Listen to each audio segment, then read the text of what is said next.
नमस्ते दोस्तों, आप सभी का हमारे यूट्यूब चैनल पर हार्दिक स्वागत है। आज हम अपनी पॉलिटी की सीरीज़ को आगे बढ़ाते हुए आगे के प्रश्न देखेंगे। पहला क्वेश्चन इसमें दिया गया है, संविधान समीक्षा आयोग जिसे फरवरी 2000 में गठित किया गया था के अध्यक्ष थे। तो ये इनके अध्यक्ष थे M.N. वेंकटचलैया। नेक्स्ट क्वेश्चन है हमारा क्वेश्चन नंबर 20। भारतीय संविधान का कौन सा अनुच्छेद केंद्रीय सतर्कता आयोग का वर्णन करता है? तो इसका सही आंसर है ऑप्शन नंबर डी, इनमें से कोई नहीं। इसमें बता देते हैं आप लोगों को, केंद्रीय सतर्कता आयोग का गठन वर्ष 1964 में केंद्र सरकार द्वारा पारित एक प्रस्ताव के तहत हुआ था। संथानम समिति की सिफारिश पर इसका गठन हुआ था। वर्ष 2003 में संसद द्वारा अधिनियमित विधि के तहत वर्तमान में इसे संवैधानिक दर्जा प्रदान है। इसका उल्लेख संविधान में नहीं है। नेक्स्ट क्वेश्चन देखते हैं हम, क्वेश्चन नंबर 21। निम्नलिखित में से कौन सा युग्म सही सुमेलित नहीं है? तो इसका सही आंसर है हमारा ऑप्शन नंबर सी और डी। सी और हमारा डी सही सुमेलित नहीं है। बाकी हमारा केंद्र अन्वेषण ब्यूरो 1963, केंद्र सतर्कता आयोग 1964। इसमें देख लेते हैं, बताया गया है केंद्रीय अन्वेषण ब्यूरो की स्थापना 1963 में, केंद्र सतर्कता आयोग की स्थापना 1964 में, जबकि भ्रष्टाचार निवारण आयोग 1988 में निर्मित हुआ था और प्रवर्तन निदेशालय की स्थापना 1956 में हुई थी। नेक्स्ट क्वेश्चन है हमारा क्वेश्चन नंबर 22। मंडल आयोग जिसके प्रस्तावकों ने अनुष्ण विवाद का सूत्रपात किया था को गठित करने वाले थे? तो इसका सही आंसर है option number D, Morarji Desai. इसमें बताया गया है, मंडल आयोग पिछड़ा वर्ग आयोग वर्ष 1979 में तत्कालीन प्रधानमंत्री मोरारजी देसाई के नेतृत्व में जनता पार्टी सरकार द्वारा सामाजिक और शैक्षणिक रूप से पिछड़े वर्गों की पहचान करने हेतु के लिए संविधान के अनुच्छेद 340 के प्रावधान के तहत गठित किया गया था। इसके अध्यक्ष विंदेश्वरी प्रसाद मंडल थे। इस आयोग में 4 अन्य सदस्य थे, दीवान मोहनलाल, R.R. भोले, दीनबंधु साहू और के सुब्रमण्यम। इसमें से दीनबंधु साहू नवंबर 1979 में स्वास्थ्य कारणों से इस्तीफा देने के कारण उनके स्थान पर L.R. नाइक को सदस्य नियुक्त किया गया था। इस आयोग ने दिसंबर 1980 में अपनी रिपोर्ट राष्ट्रपति को सौंपी। नेक्स्ट क्वेश्चन है हमारा, मंडल आयोग रिपोर्ट किस वर्ष प्रस्तुत की गई थी? तो ये प्रस्तुत की गई थी आपकी 1980 में प्रस्तुत की गई थी, जैसा आपको बता दिया गया है। क्वेश्चन नंबर 23 है हमारा, संघ लोक सेवा आयोग एक क्या है? तो ऑप्शन नंबर डी, ये एक संवैधानिक संगठन है। इसमें बताया गया है, संघ लोक सेवा आयोग एक संवैधानिक संगठन है क्योंकि इसका गठन संविधान के उपबंधों के तहत किया गया है। नेक्स्ट क्वेश्चन है हमारा क्वेश्चन नंबर 24। संघ लोक आयोग को निम्नलिखित में से किन स्रोतों से कार्य शक्ति प्राप्त होती है? तो ये प्राप्त होती है हमारा संविधान से, संसदीय कानून से, कार्यकारी नियम और आदेशों से और परंपराएं से। इसमें बताया गया है, हमारा संविधान के अनुच्छेद 320 के तहत संघ लोक सेवा आयोग और राज्य लोक सेवा आयोग की कार्य शक्ति या कृत्य वर्णित हैं। साथ ही अनुच्छेद 321 के तहत संसद विधि द्वारा संघ लोक सेवा आयोग की कार्य शक्ति का विस्तार कर सकती है। संविधान और संसदीय विधि के अतिरिक्त संसद संघ लोक सेवा आयोग को कार्यकारी नियमों, विनियमों एवं आदेशों तथा स्थापित परंपराओं से भी कार्य शक्ति प्रदान होती है। नेक्स्ट क्वेश्चन है हमारा क्वेश्चन नंबर 25। संघ लोक सेवा आयोग अपना वार्षिक प्रतिवेदन सौंपता है? तो ये हमें सौंपता है राष्ट्रपति को, ऑप्शन नंबर बी। इसमें बताया गया है, अनुच्छेद 323(1) के अनुसार संघ लोक सेवा आयोग का यह कर्तव्य होगा कि वह राष्ट्रपति को आयोग द्वारा दिए गए कार्य के बारे में प्रतिवर्ष वार्षिक प्रतिवेदन दे, जिसे राष्ट्रपति एक ज्ञानपत्र सहित संसद के प्रत्येक सदन के समक्ष प्रस्तुत करे। इस ज्ञान पत्र में उन विषयों का उल्लेख करें जिसमें आयोग की सिफारिश को स्वीकृति नहीं किया गया, साथ ही उन सिफारिश को ना मानने के कारण का वर्णन उल्लेखनीय किया जाए। नेक्स्ट क्वेश्चन है हमारा क्वेश्चन नंबर 26। राज्य लोक सेवा आयोग के सदस्यों को हटाया जा सकता है, तो ये हटाया जा सकता है हमारे राष्ट्रपति के द्वारा। ऑप्शन नंबर सी, उच्च न्यायालय की जांच की परामर्श राष्ट्रपति के द्वारा। इसमें बताया गया अनुच्छेद 317 के अनुसार खंड 3 के उपबंधों के अधीन रहते हुए लोक सेवा आयोग के अध्यक्ष या किसी अन्य सदस्यों को लेकर कदाचार के आधार पर राष्ट्रपति को ऐसे आदेश से उसके पद से हटाया जा सकता है जो उच्चतम न्यायालय को राष्ट्रपति द्वारा निर्देश किए जाने पर उसे न्यायालय द्वारा अनुच्छेद 145 के अधीन उस प्रयोजन के लिए निर्धारित किए गए अनुसार की जांच के पश्चात इस संबंध में दिए गए प्रतिवेदन के आधार पर जारी किया गया हो। इसके अतिरिक्त अनुच्छेद 317 के तहत कुछ विशेष आधारों जैसे दिवालियापन या संवेदन, अन्य रोजगार या मनोदैहिक अक्षमता पर भी राष्ट्रपति अध्यक्ष या किसी अन्य सदस्यों को आदेश द्वारा पद से हटा सकता है और इसके लिए उच्चतम न्यायालय की जांच की आवश्यकता नहीं है। नेक्स्ट क्वेश्चन हमारा क्वेश्चन नंबर 27। निम्नलिखित में से कौन से पदाधिकारियों को हटाने से संसद की कोई भूमिका नहीं होती है? तो ऑप्शन नंबर डी केवल हमारा तीसरा सही है। इसमें बताया गया है हमारा अध्यक्ष संघ लोक सेवा आयोग। अनुच्छेद 317 के अनुसार संघ लोक सेवा आयोग के अध्यक्ष या किसी अन्य सदस्य को केवल कदाचार के आधार पर राष्ट्रपति के आदेश से उनके पद से हटाया जा सकता है जो उच्चतम न्यायालय को राष्ट्रपति द्वारा निर्देश किए जाने पर उस न्यायालय द्वारा अनुच्छेद 145 के अधीन इस प्रयोजन के निर्धारित प्रक्रिया के अनुसार की गई जांच के पश्चात इस संबंध में दिए गए प्रतिवेदन के आधार पर जारी किया गया हो। जबकि उच्चतम एवं उच्च न्यायालय के न्यायाधीश एवं भारत के नियंत्रण एवं महालेखा परीक्षा को हटाने में संसद की भूमिका होती है तथा इन्हें अनुच्छेद 124 में उपबंधित रीति से संसद के प्रत्येक सदन द्वारा विशेष बहुमत के संविधान पारित करने पर राष्ट्रपति के आदेश द्वारा हटाया जा सकता है। क्वेश्चन नंबर 28 हमारा 2 या 2 से अधिक राज्यों के लिए एक संयुक्त लोक सेवा आयोग बनाया जा सकता है, तो ऑप्शन नंबर ए इसका सही है। संविधान राज्यों का निवेदन पर संसद के द्वारा बनाया जा सकता है, ऑप्शन नंबर ए। इसमें बताया गया है हमें संविधान के अनुच्छेद 315 के तहत यदि 2 या 2 से अधिक राज्य यह करार करते हैं कि राज्यों के उस समूह के लिए एक ही लोक सेवा आयोग होगा और यदि इस आश्रय का संकल्प उन राज्यों में से प्रत्येक राज्य के विधानमंडल द्वारा पारित कर दिया जाता है तो संसद उन राज्यों के लिए विधि द्वारा संयुक्त राज्य लोक सेवा आयोग की नियुक्ति का उपबंध कर सकती है। क्वेश्चन नंबर 29 है, किस राज्य लोक सेवा आयोग के कार्यों को निम्नलिखित में से किस एक के अनुमोदन से संघ लोक सेवा आयोग को सौंपा जा सकता है? तो ऑप्शन नंबर डी भारत के राष्ट्रपति। इसमें बताया गया है संविधान के अनुच्छेद 3154 के तहत प्रावधान है कि यदि किसी राज्य का राज्यपाल संघ लोक सेवा आयोग से ऐसे करने का अनुरोध करता है कि वह राष्ट्रपति के अनुमोदन से उस राज्य की सभी या किन्हीं आवश्यकताओं की पूर्ति के लिए सहमत हो सके, अतः राज्यपाल के अनुरोध पर राष्ट्रपति के अनुमोदन से किसी राज्य लोक सेवा आयोग के कार्यों को संघ लोक सेवा आयोग को सौंपा जा सकता है।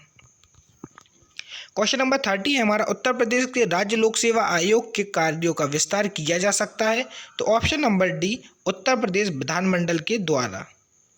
इसमें बताया गया अनुच्छेद 321 के अनुसार राज्य विधानमंडल द्वारा बनाए गए अधिनियमित के द्वारा राज्य लोक सेवा आयोग को राज्य की सेवाओं अथवा किसी स्थानीय प्राधिकारी या विधि द्वारा गठित अन्य नियामक निकाय या किसी लोक सेवा आयोग की सेवा से संबंधित अतिरिक्त कार्य प्रदान किए जा सकते हैं, अतः राज्य विधानमंडल द्वारा बनाए गए अधिनियमित के तहत राज्य लोक सेवा आयोग के कार्यक्षेत्र का विस्तार किया जा सकता है। क्वेश्चन नंबर 31 है हमारा, उत्तर प्रदेश लोक सेवा आयोग के व्यय किस निधि पर भारित होते हैं? तो ये भारित होते हैं हमारे ऑप्शन नंबर बी राज्य की संचित निधि पर। संविधान के अनुच्छेद 322 के अनुसार संघ लोक सेवा आयोग के व्यय भारत की संचित निधि पर, जबकि राज्य लोक सेवा आयोग के व्यय संबंधित राज्य की संचित निधि पर भारित होते हैं। क्वेश्चन नंबर 32 है हमारा, भारत में पहली बार लोक सेवा आयोग की स्थापना जिस अधिनियम से हुई थी वह कौन सा था?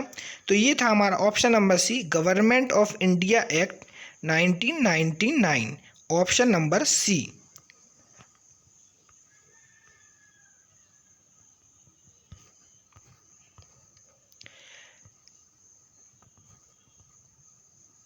नेक्स्ट क्वेश्चन है, सिविल सेवाओं में सुधार हेतु पीसी होता समिति का गठन किस वर्ष किया गया था?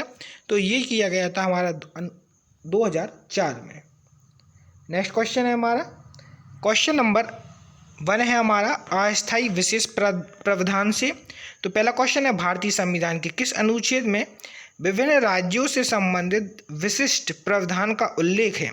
तो विशिष्ट प्रावधान का उल्लेख है ऑप्शन नंबर सी में, अनुच्छेद 371 में।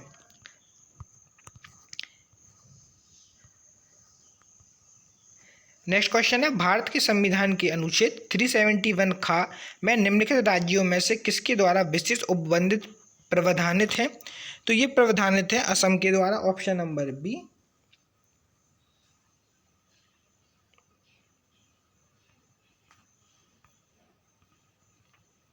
क्वेश्चन नंबर 3, निम्नलिखित राज्यों में से किसके लिए संविधान के अनुच्छेद 371 के अंतर्गत विशेष प्रावधान किया गया है?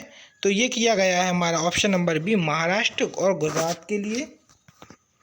क्वेश्चन नंबर 4, भारतीय संविधान के अनुच्छेद 371 के अंतर्गत देश के किस क्षेत्र को विशेष स्थिति प्रदान की गई है? तो ये हैदराबाद और कर्नाटक को विशेष स्थिति प्रदान की गई है।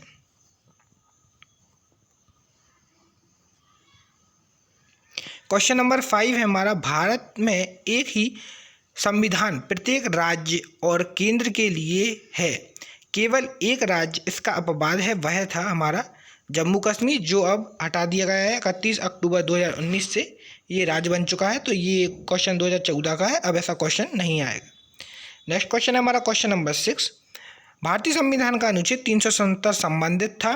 तो ये संबंधित था हमारा दोस्तों ऑप्शन नंबर ए, जम्मू कश्मीर से संबंधित था, पर ये अब समाप्त हो चुका है। क्वेश्चन नंबर नेक्स्ट है हमारा, भारत के संविधान के वे अनुच्छेद जो जम्मू और कश्मीर राज्य के स्वयमेव लागू होते हैं वे थे हमारे। ये भी अब आपका प्रश्न खत्म हो चुका है। क्वेश्चन नंबर 8, ये भी हमारा सदर ए रियासत पदनाम कब बदलकर राज्यपाल कर दिया गया था? तो ये भी हमारा प्रीवियस क्वेश्चन है, अब ये नहीं आएंगे क्योंकि 31 अक्टूबर 2019 से हमारा जम्मू कश्मीर राज्य पुनर्गठन आयोग आ चुका था, अधिनियम। क्वेश्चन नंबर 9 है हमारा, निम्न घटनाओं का कालानुक्रम में व्यवस्थित करना है। तो पहला दिया गया है हमारा, महाराजा हरि सिंह ने विलय पत्र पर हस्ताक्षर किया। दूसरा है, भारत के संविधान लागू हुआ। तीसरा है, जम्मू कश्मीर की प्रभुत्व संपन्न संविधान भारत में विलय के अनुमोदन किया। और चौथा है, जम्मू और कश्मीर राज्य का नया संविधान लागू हुआ। तो इसका सही आंसर है हमारा ऑप्शन नंबर सी। सबसे पहले इसमें क्या घटना हुई, महाराज हरि सिंह ने विलय पत्र पर हस्ताक्षर किए, उसके बाद भारत का संविधान लागू हुआ, उसके बाद जम्मू एवं कश्मीर प्रभुत्व संपन्न संविधान भारतीय संविधान ने भारत में विलय के अनुमोदन किया, उसके बाद है हमारा जम्मू एवं कश्मीर नया संविधान लागू हुआ। नेक्स्ट क्वेश्चन इसमें देख लेते हैं, चुनाव आयोग से संबंधित है हमारा पहला प्रश्न, भारत का संविधान निम्नलिखित अनुच्छेदों में से किस एक के अंतर्गत एक निर्वाचन आयोग का प्रावधान करता है? तो ये हमारा ऑप्शन नंबर डी, अनुच्छेद 324 के अंतर्गत चुनाव आयोग का प्रावधान किया गया है। नेक्स्ट क्वेश्चन है हमारा क्वेश्चन नंबर 2, भारत का मुख्य निर्वाचन आयुक्त की पदावधि क्या है? तो ये पदावधि होती है 6 वर्ष या 65 वर्ष, जो भी पहले हो। नेक्स्ट क्वेश्चन है हमारा क्वेश्चन नंबर 3, भारत के मुख्य निर्वाचन आयुक्त का पद समकक्ष किसके होता है? तो ये समकक्ष होता है भारत के मुख्य न्यायाधीश के, ऑप्शन नंबर ए। इसमें बताया गया है, मुख्य निर्वाचन आयुक्त एवं अन्य 2 निर्वाचन आयुक्त को सर्वोच्च न्यायालय के न्यायाधीशों के समान वेतन एवं भत्ते किए जाते हैं तथा संविधान के अनुच्छेद 324(5) के परंतुक के तहत मुख्य निर्वाचन आयुक्त को उसके पद से उसी रीति से और उन्हीं आधारों पर पद से हटाया जाता है जिस रीति से आधारों पर उच्चतम और के न्यायालय के न्यायाधीशों को हटाया जाता है। वरीयता क्रम की दृष्टि से सर्वोच्च न्यायालय के न्यायाधीशों का स्थान 9वां है। वह मुख्य निर्वाचन आयुक्त 9A के आता है। इसके अतिरिक्त सर्वोच्च न्यायालय के मुख्य न्यायाधीश और लोक सेवा अध्यक्ष का वरीयता क्रम में स्थान 6वां है। राज्य का राज्यपाल अपने राज्य में 4थे स्थान पर तथा राज्य विधानमंडल में 14वें स्थान पर आता है। इस प्रकार स्पष्ट है कि विकल्प में से कोई विकल्प सही नहीं है, पर इसका ऑप्शन नंबर ए सही है क्योंकि ये बदल दिया गया है। अब जो निर्वाचन आयुक्त है हमारे उन्हें किसके समक्ष माना गया? तो भारत के मुख्य न्यायाधीश के समक्ष माना जाएगा। क्वेश्चन नंबर 4 है हमारा, नीचे 2 वाक्य दिए गए हैं, कथन दिया गया है और कारक दिया गया है। कथन है हमारा, संसद तथा राज्य विधानमंडल के स्वतंत्र तथा निष्पक्ष चुनाव कराने की शक्ति एक स्वतंत्र इकाई अर्थात निर्वाचन आयोग को दी गई है। और कारण है हमारा, निर्वाचन आयुक्त को पद से हटाने का अधिकार कार्यपालिका के पास है। तो इसका सही आंसर है हमारा ऑप्शन नंबर सी। ए सही है किंतु आर गलत है। इसे संसद के दोनों लोकसभा और राज्यसभा के द्वारा संयुक्त के अनुमोदन पर ही राष्ट्रपति के द्वारा हटाया जा सकता है। नेक्स्ट क्वेश्चन है हमारा, मुख्य चुनाव आयुक्त को पदच्युत किया जा सकता है तो उसी प्रक्रिया के द्वारा किया जा सकता है जिस प्रक्रिया के द्वारा सर्वोच्च न्यायालय के न्यायाधीश को हटाया जा सकता है। नेक्स्ट क्वेश्चन है, निर्वाचन आयुक्त हटाया जा सकता है, मुख्य निर्वाचन आयुक्त के परामर्श पर राष्ट्रपति के द्वारा हटाया जा सकता है। क्वेश्चन नंबर 5 है, भारत का निर्वाचन आयोग के कार्य क्या है? तो इनके कार्य है, पहला दिया गया है संसद एवं राज्य विधानमंडलों के सभी चुनाव कराना। दूसरा है राष्ट्रपति और उपराष्ट्रपति पदों के लिए चुनाव कराना। और चौथा है हमारा निर्वाचन सूचियां तैयार करने का कार्य निरीक्षण, निर्देशन एवं नियंत्रण करना। ऑप्शन नंबर बी इसका सही है। नेक्स्ट क्वेश्चन है हमारा, निम्नलिखित कार्यों में से कौन सा एक कार्य भारत के निर्वाचन आयोग से संबंधित नहीं है? तो ये संबंधित नहीं है। ऑप्शन नंबर विधानमंडलों के चुनाव के लिए उचित प्रावधान करना। जो राज्य के विधानमंडल के चुनाव होते हैं वो जो राज्य की पंचायतों के चुनाव होते हैं वो राज्य सरकार खुद करवाती है। क्वेश्चन नंबर नेक्स्ट है हमारा, राष्ट्रपति का चुनाव निम्नलिखित में से किसके द्वारा संचालित किया जाता है? तो ये संचालित किया जाता है भारत के निर्वाचन आयुक्त के द्वारा। क्वेश्चन नंबर 6 है हमारा, भारत के निर्वाचन आयुक्त की निम्नलिखित में से कार्य हैं। तो पहला कार्य है इसमें लोकसभा के अध्यक्ष और उपाध्यक्ष तथा राज्यसभा के उपसभापति के पदों के लिए निर्वाचन कराना। ये बात हमारी गलत है। क्वेश्चन नंबर 2 है, नगर पालिकाओं और नगर निगमों के लिए निर्वाचन कराना। ये बात गलत है क्योंकि राज्य सरकार खुद अपने नगर पालिका और नगर निगमों का चुनाव करवाती है। क्वेश्चन नंबर 3 है, उपयुक्त निर्वाचन से उपरांत सभी संदेहों और विवादों का निर्णय करना। तो ये बात भी गलत है, ये राज्य सरकार करेगी खुद। नेक्स्ट क्वेश्चन है हमारा, निम्न में से किसका संबंध चुनाव आयोग से नहीं है? तो ऑप्शन नंबर सी, चुनाव की वैधता का निपटारा करना, ये चुनाव आयोग से संबंधित नहीं है। नेक्स्ट क्वेश्चन है हमारा, भारत 8वां है हमारा, सांसदों की अयोग्यता संबंधी विवाद का निर्णय कौन देता है? तो ये देता है हमारा ऑप्शन नंबर डी, निर्वाचन आयोग के परामर्श से राष्ट्रपति के द्वारा। नेक्स्ट क्वेश्चन है हमारा, संसद के सदस्यों की निर्भरताओं से संबंधित प्रश्न का विनिश्चय करते समय राष्ट्रपति निम्नलिखित में से किसकी राय प्राप्त करेगा? तो ये प्राप्त करेगा भारत के निर्वाचन आयोग की।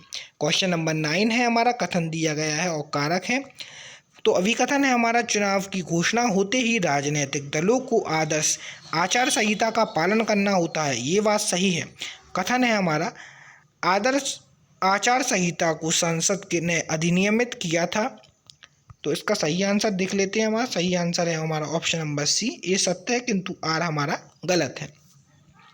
नेक्स्ट क्वेश्चन है हमारा क्वेश्चन नंबर 10, भारत में मताधिकार और निर्वाचित होने का अधिकार है। ऑप्शन नंबर डी, विधिक अधिकार है।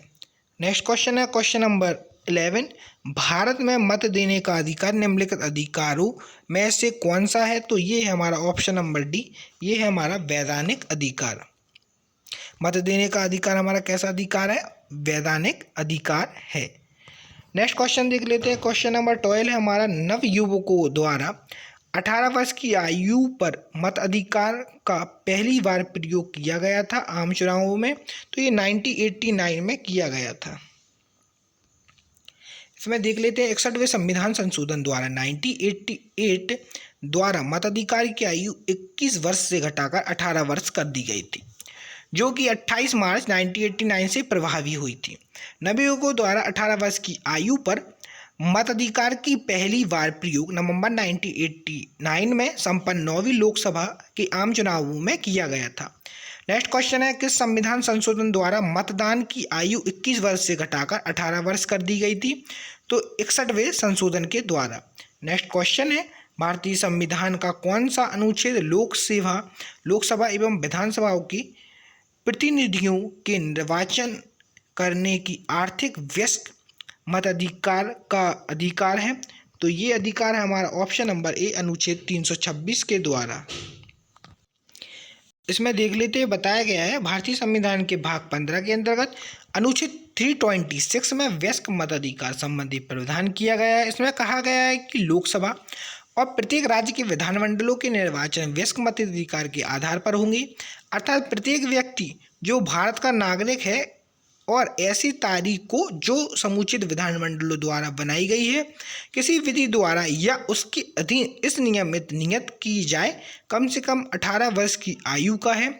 तो 61वें संविधान संशोधन के द्वारा 1989 में आयु 21 वर्ष से घटाकर 18 वर्ष कर दी गई है और इस संविधान या समुचित विधानमंडल द्वारा बनाई गई किसी विधि के अधीन अनिवार्य चित्र विकृति, अपराध या भ्रष्ट या अवैध आचरण के आधार पर निवर्तन नहीं किया जाता है। नेक्स्ट क्वेश्चन है, पार्लियामेंट द्वारा वर्ष 1989 में निर्मित कानून के अनुसार एक नागरिक के वयस्क होने की कानूनी आयु कितनी है? तो ये है ऑप्शन नंबर 18 वर्ष। क्वेश्चन नंबर 14 है हमारा, राज्य विधानमंडलों के निर्वाचन हेतु सिद्धांत में सम्मिलित है। तो ये सम्मिलित है हमारा ये सभी। पहला है ये वयस्क अधिकार मताधिकार के आधार पर होगा अनुच्छेद 326 के तहत। दूसरा है हमारा प्रत्येक क्षेत्रीय निर्वाचन क्षेत्र के लिए केवल एक निर्वाचन सूची होगी। तीसरा है हमारा धर्म, प्रजाति, लिंग आदि के लिए निर्वाचक सूची बनाने में कोई स्थान नहीं होगा। और चौथा है हमारा राजनीतिक दलों को अपने स्वयं के मानक स्थापित करने की स्वतंत्रता होगी। ऑप्शन नंबर डी सही है। नेक्स्ट क्वेश्चन है इसमें क्वेश्चन नंबर 15, 2009 में लोकसभा चुनाव में निर्वाचकों की संख्या मिलियन में 1,10,00,000 लगभग कितनी है? तो ये है हमारी option number C 714। Next question है क्वेश्चन नंबर 16, निम्नलिखित में से कौन सा सही सुमेलित नहीं है? तो ऑप्शन नंबर बी हमारा सही सुमेलित नहीं है। जबकि 11वीं लोकसभा हमारी 1996 में, 13वीं लोकसभा 1999 में और 9वीं लोकसभा 1989 में। क्वेश्चन नंबर 17 है हमारे नीचे दिए गए कथन है और कारण है। तो कथन देख लेते हैं, अनुपातिक प्रतिनिधि की प्रणाली अल्पसंख्यकों की प्रतिनिधि की समस्याओं का कुछ हद तक समाधान कर सकती है। कारण है, अनुपातिक प्रतिनिधित्व की प्रणाली निर्जातीय, लिंग, हित या विचारधाराओं और आधारित सभी प्रकार के समूह के यथा संशोधित प्रतिनिधि को सुलभ बनाती है। तो इसका सही आंसर है हमारा ऑप्शन नंबर ए तथा आर दोनों सही है, किंतु आर ए की सही व्याख्या करता है। नेक्स्ट क्वेश्चन है हमारा क्वेश्चन नंबर, अनुपातिक प्रतिनिधित्व की व्याख्या निर्वाचन कार्यप्रणाली के रूप में सुनिश्चित करती है। तो ये करती है अल्पसंख्यकों के प्रतिनिधि को। क्वेश्चन नंबर 18 है, निर्वाचन आयोग के 3 सदस्यीय आयोग किस वर्ष से बनाया गया था? तो ये बनाया गया था 1989 से बनाया गया था। नेक्स्ट क्वेश्चन है हमारा क्वेश्चन नंबर 19, भारत में निम्नलिखित चुनाव सुधारों पर विचार कीजिए तथा इन्हें सबसे पहले से लेकर आखिरी तक की कालानुक्रम में व्यवस्थित कीजिए। इसका सही आंसर है हमारा ऑप्शन नंबर ए। पहला दिया गया है इसमें हमारा इलेक्ट्रॉनिक वोटिंग मशीन, उसके बाद आएगा हमारा मतदान फोटो पहचान पत्र, उसके बाद आएगा हमारा voter verifiable paper audit trial और उसके बाद आएगा नोटा। चलिए आगे देख लेते हैं। नेक्स्ट क्वेश्चन है हमारा क्वेश्चन नंबर 20। नीचे दिए गए तथ्यों पर ध्यान कीजिए। तो पहला दिया गया है इसमें भारत का प्रथम मुख्य निर्वाचन आयुक्त सुकुमार सेन थे, ये बात सही है। दूसरा दिया गया है भारत की पहली महिला मुख्य निर्वाचन आयुक्त रमा देवी थी, ये बात भी सही है। तो पहला और दूसरा दोनों सही है, option number C. Next question है क्वेश्चन नंबर 21। राष्ट्रीय मतदाता दिवस कब मनाया जाता है? तो ये मनाया जाता है 25 जनवरी को, option number B. Next question है हमारा राजनीतिक दलों से। पहला क्वेश्चन है इसमें भारत में कोई भी राजनीतिक दल राष्ट्रीय दल के रूप में मान्यता प्राप्त कर सकता है यदि वह राज्य स्तर का दल है कम से कम, ऑप्शन नंबर बी 4 राज्यों में। नेक्स्ट क्वेश्चन है हमारा यदि किसी राजनीतिक दल को क्षेत्रीय दल के रूप में मान्यता दी जाती है तो ये दी जाती है हमारे ऑप्शन नंबर सी, वह राज्य में या तो लोकसभा अथवा विधानसभा चुनाव में 8% वोट प्राप्त कर ले। राज्यसभा में या तो लोकसभा में कितने अथवा विधानसभा में 8% वोट प्राप्त कर ले, तभी उसे मान्यता मिलेगी। नेक्स्ट क्वेश्चन है भारतीय राष्ट्रीय कांग्रेस में राष्ट्रीय शब्द प्रभावित था, तो ये प्रभावित था ऑप्शन नंबर बी ब्रिटिश शासन के विरुद्ध प्रतिक्रिया से। नेक्स्ट क्वेश्चन है हमारा क्वेश्चन नंबर 4। निम्नलिखित में से कौन सा एक सा क्षेत्र राजनीतिक दल है? तो ऑप्शन नंबर सी और डी CPI और हमारा अकाली दल। नेक्स्ट क्वेश्चन है क्वेश्चन नंबर 5। निम्नलिखित में से कौन एक दल राष्ट्रीय राजनीतिक दल नहीं है? तो option number A, option number C नहीं है, भारतीय कम्युनिस्ट पार्टी नहीं है और तेलुगु देशम पार्टी नहीं है। नेक्स्ट क्वेश्चन है question number 6। Independent labour party के संस्थापक कौन थे? तो ये थे हमारे option number B VR Ambedkar. Question number 7 है निम्नलिखित राजनीतिक दलों पर विचार कीजिए और उन्हीं स्थापन की कालानुक्रम में व्यवस्थित कीजिए। सही आंसर है ऑप्शन नंबर सी। तो इसमें देख लेते हैं हम। इसमें बताया गया है हमारा बहुजन समाज पार्टी की स्थापना 1984 में हुई थी। समाजवादी पार्टी की स्थापना 1992 में हुई थी। तेलुगु देशम पार्टी की स्थापना 1982 में हुई थी। ऑल इंडिया तृणमूल कांग्रेस की स्थापना 1998 में हुई थी। नेक्स्ट क्वेश्चन देख लेते हैं। क्वेश्चन नंबर 8 है हमारा एक तरफ राजनीतिक दल दिए गए हैं और दूसरी तरफ उनका गठन का वर्ष। तो इसमें हम देख लेते हैं CPI कब हुई थी हमारी 1925 में, CPM 1964 में, AIADMK 1972 में, तेलुगु देशम 1982 में। नेक्स्ट क्वेश्चन है हमारा क्वेश्चन नंबर 9। मैचिंग दी गई है, इसे देख लेते हैं।